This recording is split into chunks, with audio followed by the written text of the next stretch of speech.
Os ácidos podem ser definidos como compostos que, ao se ionizarem, liberam como único cátion o íon H+. H2SO4 é o nosso ácido sulfúrico, que ao se ionizar vai liberar 2H+, mais SO4 menos 2. Classificações dos ácidos. Os ácidos também podem ser classificados de algumas formas diferentes. A primeira delas que a gente vai ver é quanto à presença de oxigênio. Se esse ácido não possui oxigênio, ele é chamado de hidrácido. E se ele apresenta o oxigênio, ele é chamado de oxiácido. Quanto ao número de íons H+ liberados quando sofrem a ionização. Então, assim como as bases que nós vimos que nós temos lá, as monobases, dibases, tribases, para os ácidos nós também temos os monoácidos, quando esse ácido tem a capacidade de liberar 1H+, diácido, 2H+, triácido, 3H+, e tetrácido ou poliácido, quando ele libera 4 ou mais íons H+. Tá? Podemos classificá-los também quanto à sua força. E essa força é em função do grau de ionização. Quanto maior o grau de ionização, que é a capacidade de liberar íons H+, mais forte será o ácido. Tá? Então, o grau de ionização é a relação entre o número de moléculas ionizadas e o número inicial de moléculas. São chamados de ácidos fortes aqueles que apresentam o grau de ionização maior que 50%. São ácidos moderados os que apresentam o grau de ionização entre 5% e 50%. E são chamados de ácidos fracos os que apresentam grau de ionização menores que 5%. Como eu sei que surgem algumas dúvidas nessa parte, eu trouxe já algumas dicas para vocês, tá? Então, falando de força de ácidos, se a gente tem hidrácidos, a gente pode considerar que, e isso aí vocês vão ter que gravar, tá? HCl,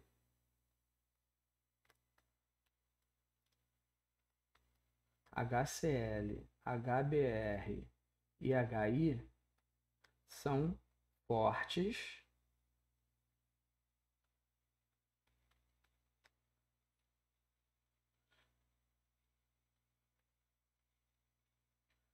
HF é moderado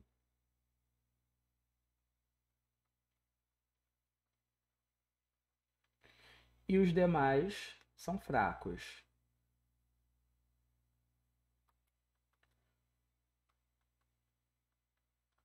Já quanto aos oxiácidos, a gente tem o seguinte: se a diferença, vou botar aqui oxiácidos, tá? Força de oxiácidos. Se a diferença entre o número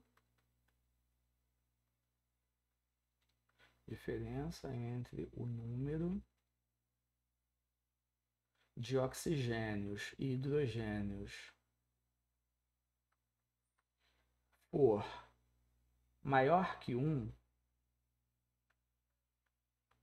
esse ácido vai ser um ácido forte. Se for igual a 1, esse ácido vai ser um ácido moderado. E se for menor que 1, será um ácido fraco. E aí, como exemplos, né, para essas hipóteses, a gente pode citar diferença entre oxigênio e hidrogênio maior que 1. A gente pode usar como exemplo o ácido sulfúrico. Temos 4 oxigênios para 2 hidrogênios, essa diferença é igual a 2, logo ele é forte. Igual a 1, a gente pode citar o HClO2. 2 menos 1 igual a 1, ele é moderado. E um exemplo de ácido fraco, a gente pode citar o ácido hipocloroso, que tem a fórmula HClO. E quando a gente faz essa conta, a gente vai ter 1 menos 1 igual a 0. Tá? 0 menor que 1, então ele é fraco. Ainda aqui no cálculo, né, do grau de ionização, a gente falou que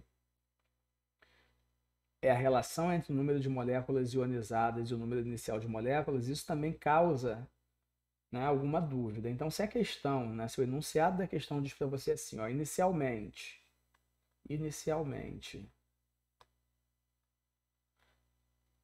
temos 10 moléculas e as ionizadas foram 9 moléculas, é só a gente fazer uma relação, tá? Ó,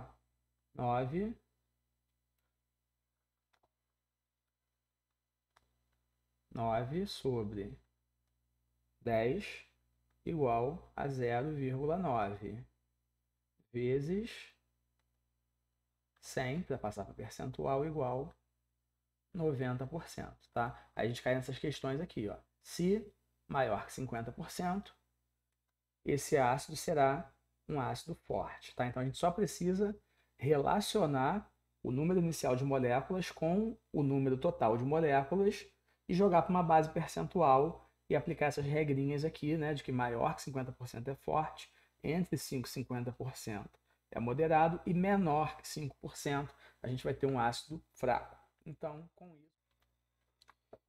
Então, com isso, matamos a parte de classificações dos ácidos. Agora a gente vai passar para a nomenclatura dos ácidos. Os hidrácidos é muito fácil a gente dar nome para eles. Por quê? A gente vai chamar de ácido mais o nome do elemento mais hídrico. Então, como exemplo, um ácido bastante conhecido, que é o HCl. Esse vai ser o nosso, né? Ó, a gente vai chamar inicialmente de ácido mais nome do elemento. Qual o elemento aqui? Cloro, né? Então vai ser cloro com o sufixo hídrico. E aí, obviamente, a gente não vai colocar clorohídrico, né? A gente remove aqui, ó, esse O, substitui pelo hídrico, tá? Ácido clorídrico. Então, isso vai se repetir para todos os ácidos que não apresentam oxigênio em sua fórmula. Então, vamos falar, por exemplo, dos ácidos dos halogênios. Ácido clorohídrico, clorídrico. Se for do bromo, bromídrico. Se for do iodo, iodídrico. Se for do flúor, fluorídrico. Tudo bem? Já os oxiácidos vão ter uma regra um pouco mais trabalhosa que a gente vai ter que se habituar para determinar o nome desses ácidos, tá? A gente tem que a nomenclatura desses ácidos vai ser dada por ácido mais um prefixo, mais o nome do elemento, mais um sufixo. E aí é que entra uma questão que é dependente do NOx, do elemento desse ácido. Então eu coloquei essa tabelinha que vai ajudar bastante a vocês, tá? Se a gente tem o NOx do elemento sendo mais 1 ou mais 2, a gente vai usar um prefixo hipo e o sufixo oso. Se o NOx for mais 3 ou mais 4, a gente não usa prefixo e o sufixo também vai ser oso. Agora, se o NOx é mais 5 ou mais 6, a gente também não usa prefixo, mas o sufixo passa a ser ico.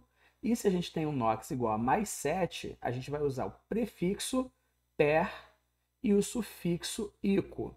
Então, um bom exemplo para a gente praticar isso são os oxiácidos formados pelo cloro. Nós temos alguns elementos que formam, por exemplo, 4 ácidos, como é o caso do cloro. Então, a gente tem o HCl, a gente tem o HCl, O2, a gente tem o HCl, O3 e a gente tem o HCl, O4. Então percebam quantos ácidos diferentes um mesmo elemento é capaz de formar. Tá? Só aqui a gente está vendo 4 exemplos de ácidos diferentes formados pelo cloro. E a gente tem ainda o exemplo que a gente deu antes, né, que não é um oxiácido, que é o HCl. Então o cloro está formando, nesses nossos exemplos, 5 ácidos diferentes. Mas voltando aqui para a nossa nomenclatura. Então eu já chamei a atenção num outro ponto dessa aula, né? Que algumas coisas a gente depende do cálculo de Knox. Então é bom vocês praticarem, assistir a nossa outra aula gravada lá sobre cálculo de Knox, porque em alguns casos, como esse caso, a gente vai precisar dessa informação para conseguir determinar a nomenclatura desses ácidos, tá?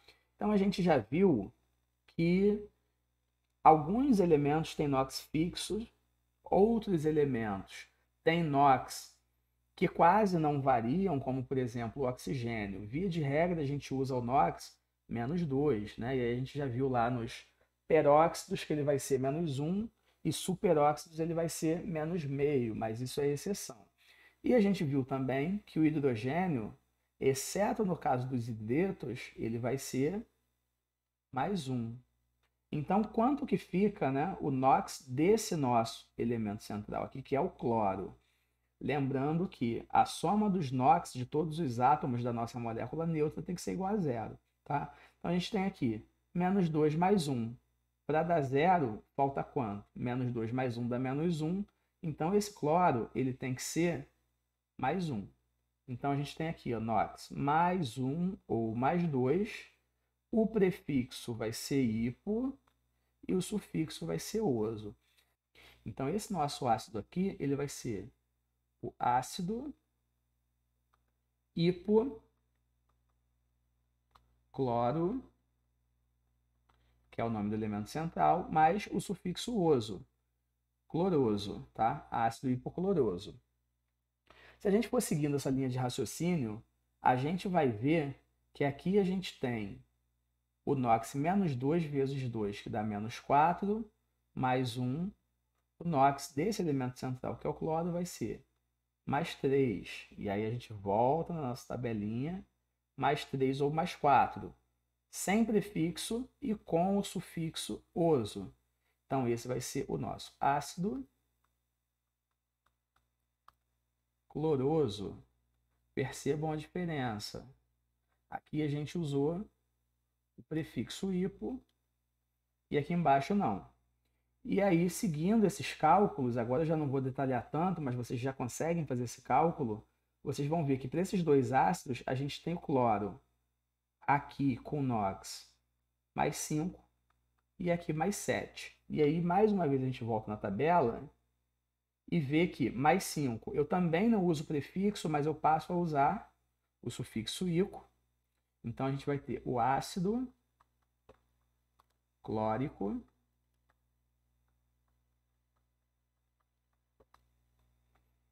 e nesse caso aqui do NOx +7, que é o nosso último caso para esse ácido, a gente tem que usar o prefixo per e o sufixo ico. Então, esse ácido vai ficar ácido per-cloro com o sufixo ico. Então, a gente remove esse O e coloca ico. E aí, coloca esse acento aqui, vai ficar o ácido perclórico. E aí, a gente tem que tratar como exceção os compostos de carbono, silício e boro, tá? Com NOx, respectivamente, +4, +4 e +3, onde a gente vai usar o sufixo ico. Então, com isso, nós finalizamos a nomenclatura dos nossos ácidos.